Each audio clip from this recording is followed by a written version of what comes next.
Excellent. And I will send the recording afterwards. Alrighty, so like I said, my name's Kelsey, my pronouns are she, hers, and I work with the Career Center and the College of Liberal Arts.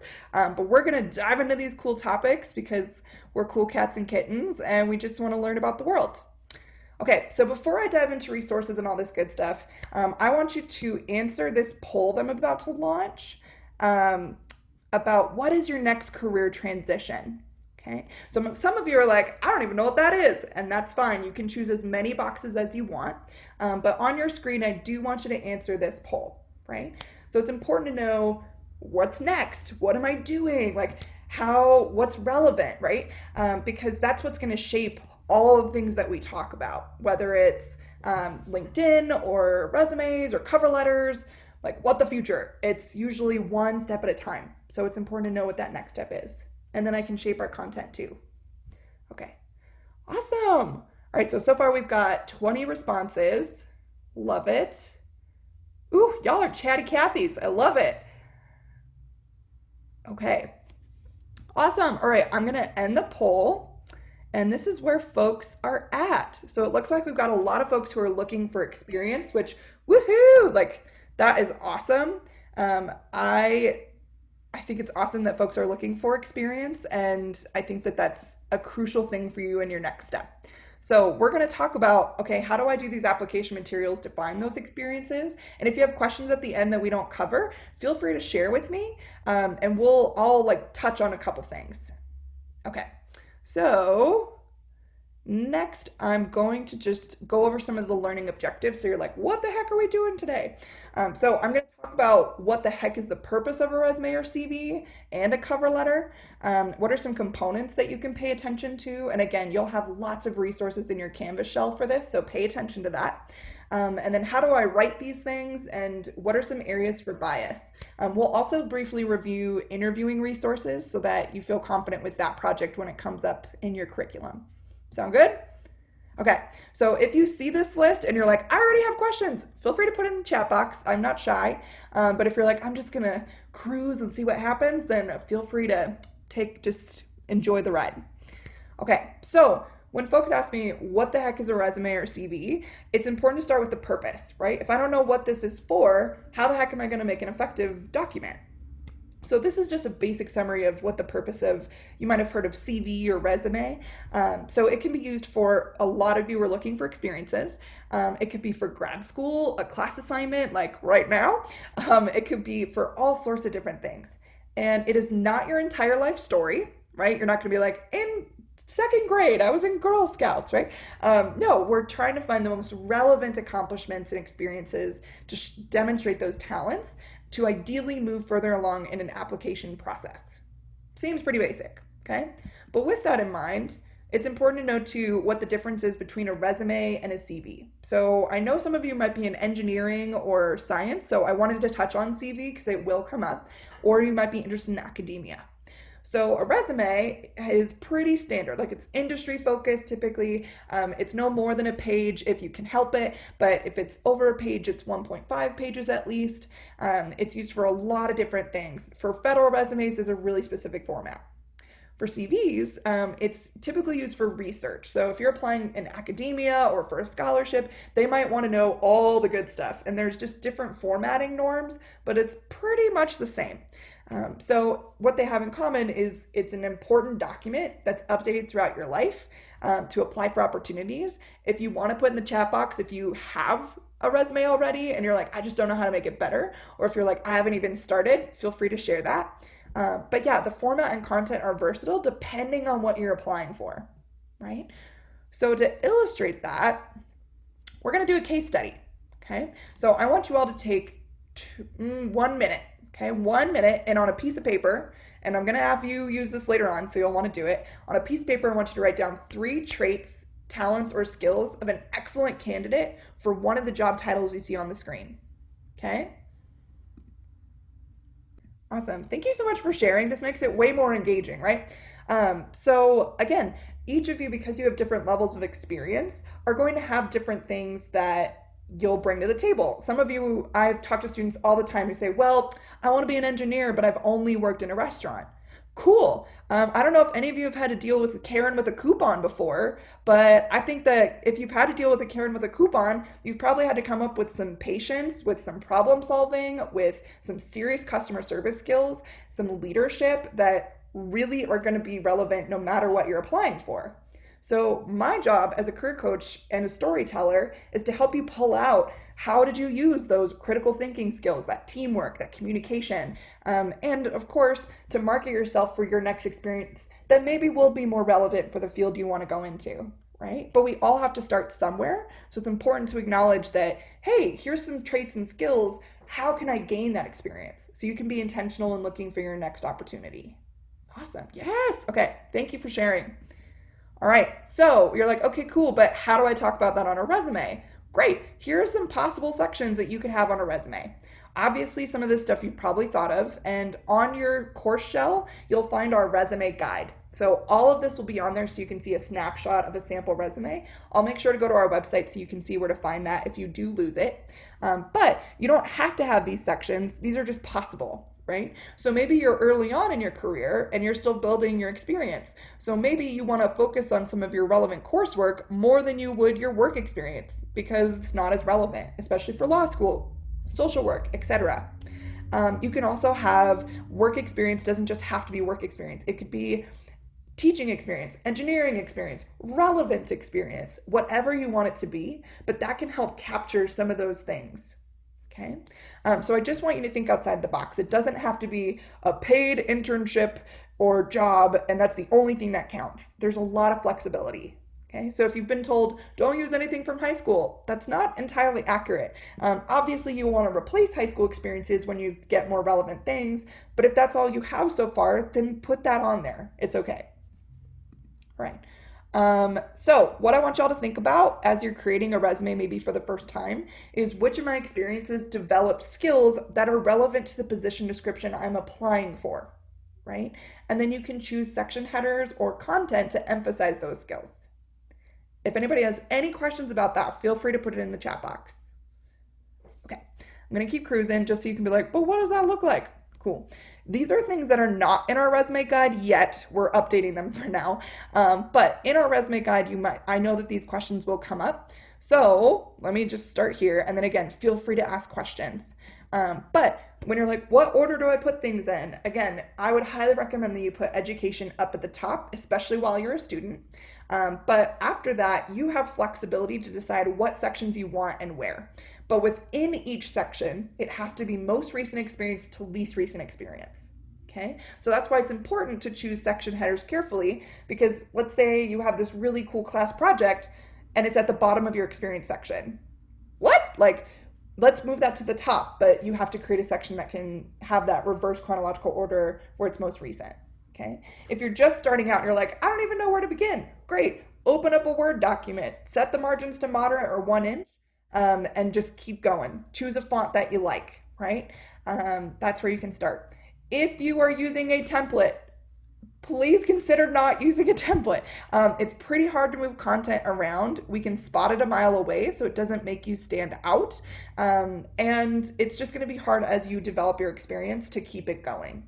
But you can make your own if you're in graphic design, right? Like that would demonstrate some cool skills. For photos, do not include it on your resume for in the US, okay? You can put it on your Handshake or LinkedIn profiles instead.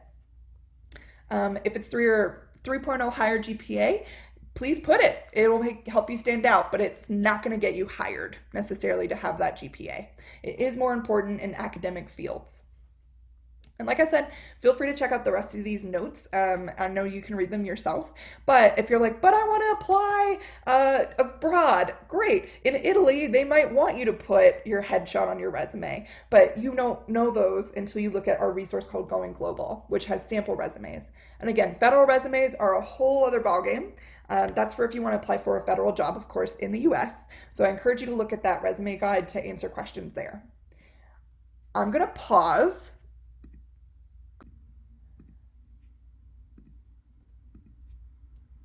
Excellent. So you all on your course shell will have the resume guide that we have. So if you're like, I don't know what this looks like, please check that out. However, you can also Google CSU Career Center, and this is our main website. Where do you think you'd go to learn about resumes? Right up in this top right corner. So if you click resumes, and then you're like, but I want an engineering resume. Great, go to resume industry examples by area and it'll show you a ton of samples. So for example, resume guide. This is our standard document, the one that's on your feed, goes over all this good stuff, what it could look like, right? Now you're like, but I want an engineering one. Okay, great. We're gonna go back, industry examples by area, bam, look at all that cool stuff. Okay, so if you're like, but I want to see those industry things, check it out. I think it will be really helpful for you. Okay, awesome. All right, let's go back to the PowerPoint. Does everybody feel confident in knowing how to find the resume guide and different industry samples? Okay, I thought I saw a thumbs up. Good. Okay. Perfect. Alrighty, so we're gonna keep cruising. Here's why it's important to tailor your resume. So, kind of what I had you all do in the beginning was come up with 3 traits of different job titles that you found, right? Well, I hope that a police officer's resume is going to look very different than a social worker's, who's going to look very different from a scuba diver, who's going to look very different from MasterChef, right? So, tailoring your resume is going to be important, especially as you start to get more experience. But these are some fun facts that I think are really important for you to know. Finding a job is a game and the game is rigged. What? I mean, I don't know how many of you have seen job descriptions that say you have to have 5 years experience for an entry level job. That doesn't seem fair. So it's important to tailor your materials for a few reasons. Employers spend an average of 7 seconds per resume for a first look. So if those 7 seconds don't immediately convey those traits that you really want to emphasize, it's not going to do its job. And there's something called applicant tracking systems. So a lot of folks, when you apply for a job online, it goes through this tracking system and it looks for how many keywords are on your resume and cover letter and compares it to a job description. And if it doesn't have that overlap, then it's less likely to be seen by a recruiter. That's artificial intelligence, right? Like we really need to tailor our materials based on the position, okay? So make sure that you create a master resume, like put all your good stuff on there, and then for each submission, just tailor it a little bit. Put a few keywords in there. Maybe it says customer service versus build rapport. Who knows? But that's a good way and reasons why you need to tailor it. Okay. Great. So you're like, okay, but how do I talk about my experience? This is also in the resume guide, as I mentioned, but I just wanted to briefly walk through it. So if I've got 7 seconds, right, these are the main components that need to be in each section. If you're talking about an experience you want to highlight of what was your title, what was the name of the organization, where was it located, and what was the month, year, or time span that you were there. Then in these bullet points, the action verb is crucial. If I spend 7 seconds on a resume, if I see the action verb and it just says responsible for, that doesn't stand out to me. But if I can read the first action verb and kind of understand what the rest of the bullet point will be about, that'll make it stand out and be really accomplishment focused. Okay, so if you can, do 2 to 5 bullets per experience, especially when you're just starting out and you need to fill in space. But there's lots of ways that you can still tailor things, right? So as I mentioned, you can say build rapport with customers with positivity and flexibility, use critical thinking and problem solving to resolve issues, right? So that sounds like an engineer more than just helped people, sat them where they needed to be, right? So pull out the most relevant experiences and just think about what was the tough challenge I went through that day? What's something that I came up with? Okay, awesome. Do folks feel a little bit more confident now seeing examples? Yeah? Okay, good. All right, so we're gonna keep cruising. Like I said, we've got a limited time and I just wanna make sure we touch on each of the topics. But something that's important, so I mentioned earlier that finding a job is a game and the game can be kind of rigged. So with that in mind, I want you to just sit for a moment and maybe jot down some ideas that come to mind. You all might be aware that Black Lives Matter and there's a lot of issues going on in the world right now, particularly, but they have for a long time, and they have influenced the way that people job search and some biases that come up in the process that are really not okay.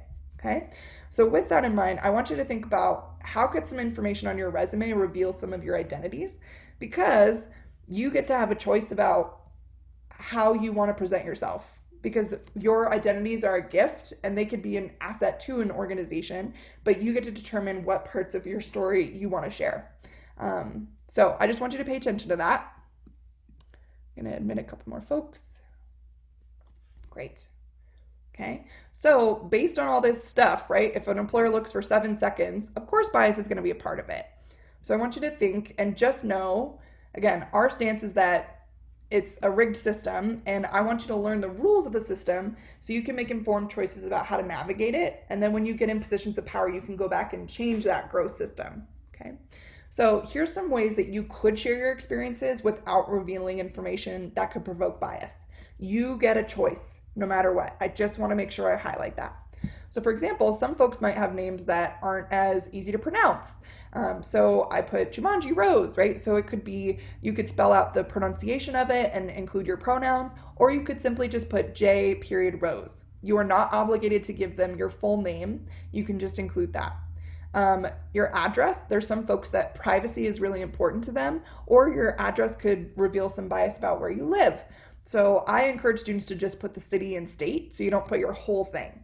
Also because your address changes and it's just something you don't need to update. For scholarships, for example, you could just call it merit-based scholarship or academic scholarship. Your experiences, you can just make them as vague or specific as you want to.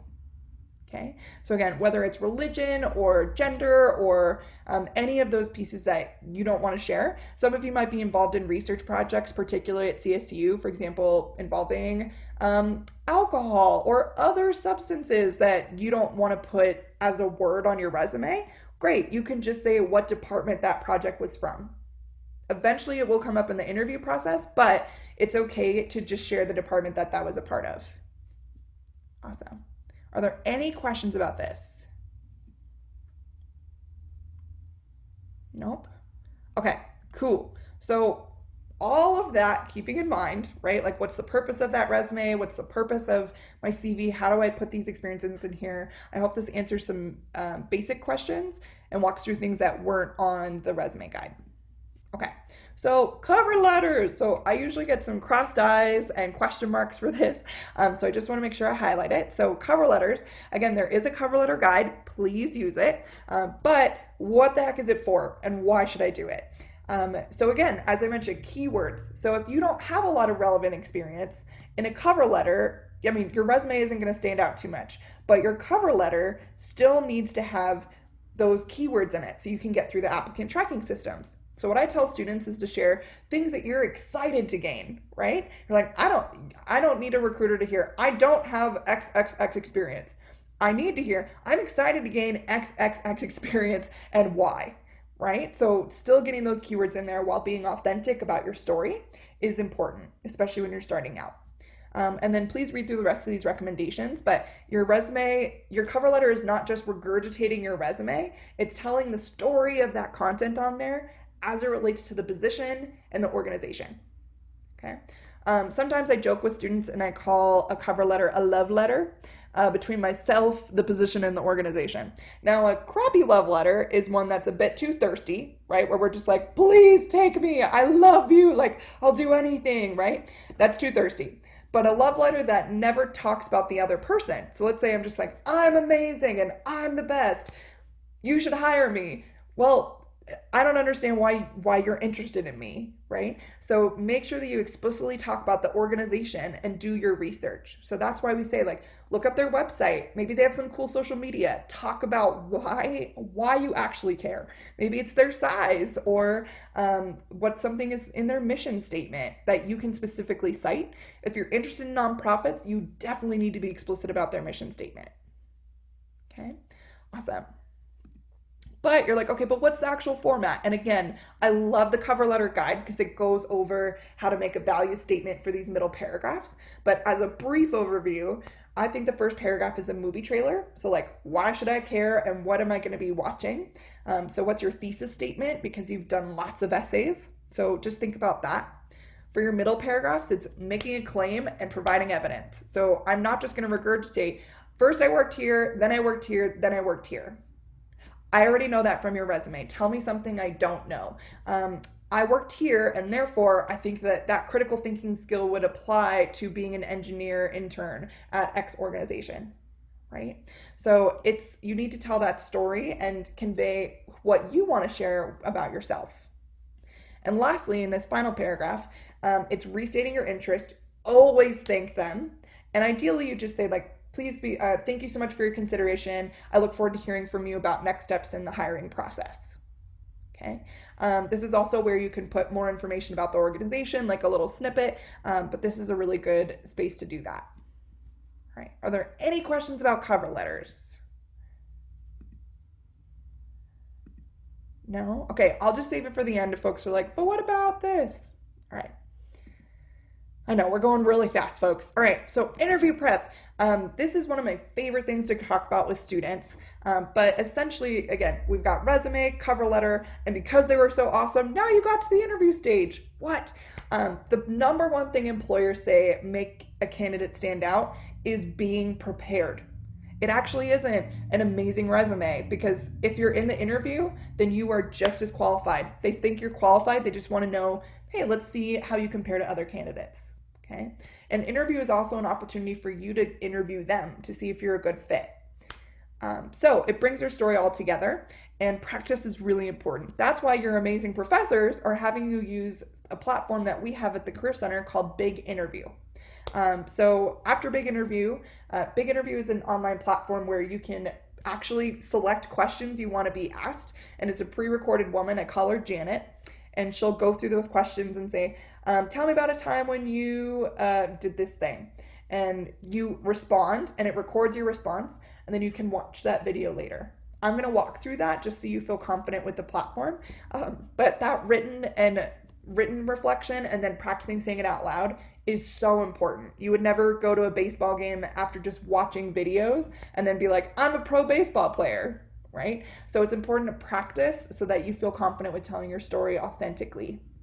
And always have a list of questions ready for them.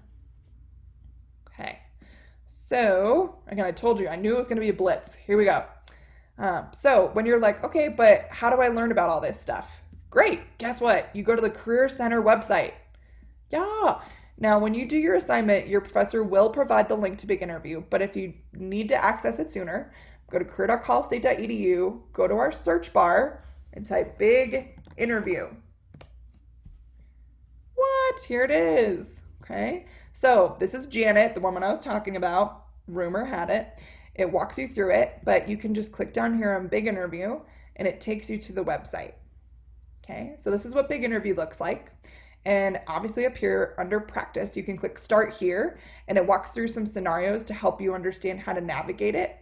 For now, I'm just going to show you what you'll do for your assignment. So you go to practice, click practice interviews, and then you can choose how many questions or what type you want to be asked, and you walk through it and record yourself. Pretty cool, right? And you can make it as challenging or easy as you want it to as you're just getting started. All right. So again, all this is free. This is all accessible to you because you are CSU students. And if you're like, but before I record it, I really want to get prepared. Great. We're going to go back here to the CSU website. We'll go to resources, resource center, topics, interviewing, and all these resources are in here. So for example, the how to interview guide might be helpful for you. What? Pretty cool, huh? So again, we've got all these resources for you, and it's one step at a time. That's why it's great that you're taking this class now so you can get ready for the future and not have to do it all at once. Okay? So again, all that good stuff. I'm gonna stop sharing the screen. Great. And not that screen. Interview prep. So sorry. And again, so I'm not going to go too in depth about LinkedIn, but the resources that you've been given are really helpful. So it walks through, for example, a profile checklist for LinkedIn, how to network. And the reason why networking is so important is, as you can guess it, you're 16 times more likely to get a job by a personal connection at the organization. What? So you could have 100 online applications, but that networking and personal connection is what really makes the difference. So that's why your professors are having you use LinkedIn as that next step. It's just an essential tool. So I'm briefly going to walk through those so that you feel confident navigating that piece. That's what I thought I was sharing. But in your Canvas shell, you'll find this LinkedIn profile checklist. I'd recommend making your resume first because then you can just copy paste content in. But having a great photo, a headline, a summary, experience, organizations, education, all that stuff is right there for you. And it's super easy. It feels intimidating because it's your first time, but I promise it's accessible. So once you've got this awesome checklist and your profile is done, then you can start connecting with people you know. So start with your professors, your friends, your family members. Then as you connect with those folks, it's just a wider circle. So it's kind of like the 6 degrees of a celebrity, right? Like, how many people will it take for me to get connected to this famous person? Cool. I'm now connected to my professor who's connected to this person who's connected to this one. That's why it's important to keep adding folks, okay? But if you're too nervous to start connecting with people, that's all right. You can also, once you have your profile, you can start searching for organizations and just following them. I actually had one student who just looked up, for example, the Humane Society. And after looking up one organization that they were really excited about, they followed them, and then a recruiter immediately reached out, which was super cool. Okay, so I searched Humane Society because I love animals, and I'm like, this is so cool, what? And you can find all sorts of information, okay? So you can find out what they're doing, what's up, or if you're like, okay, I'm super savvy and I know what I'm doing with LinkedIn, you can go to find CSU alumni because you don't know where to start. So we'll go to Colorado State University, alumni on this left-hand corner, and there's 201,000 alumni on LinkedIn, right? So these are all folks who have at some point gone to CSU, and you can use these search terms or just search by where they live. You can search by industry. You could even search by major to be like, well, what did people with my major do? Because I know some folks mentioned that they're exploring that, okay? So if I was like, in Denver, what are majors doing? What they studied? Ooh, okay. Maybe we'll search for communication studies. What are communication studies majors doing in Denver? Oh, wow, all sorts of stuff. Pretty cool. So if you're like, what can I do with this job? This is a great way, or this major, sorry, what can I do with this major? This is a great way to explore that. Okay. Awesome. So that was a lot of information all at once, and that's why I usually just have one appointment with students for each of those things. But do you feel like you got a better scope of the overview at least, or where you can find things to get started? If not, this is again all the sites that we reviewed together. So this is again, oh yes, sir, great. So again, our website is career.collegestate.edu. And I'm here as a resource. So if you're like, I don't know where to start and you need to get connected, I will make sure that you get connected with the right person. I'm very honest about what I know and don't know because I support 19 departments and majors. But we're just here to help you. We also have virtual drop-ins Tuesdays and Wednesdays in the summer from 10 a.m. to 2 p.m. And you just log into our website and sign up for a drop-in that way. So if you're like any of these topics, if you get stuck or you have questions, you can get individualized support for 10, 15 minutes on the spot or make an appointment at any time with us. We've got your back. Okay. All right. I'm going to stop the recording.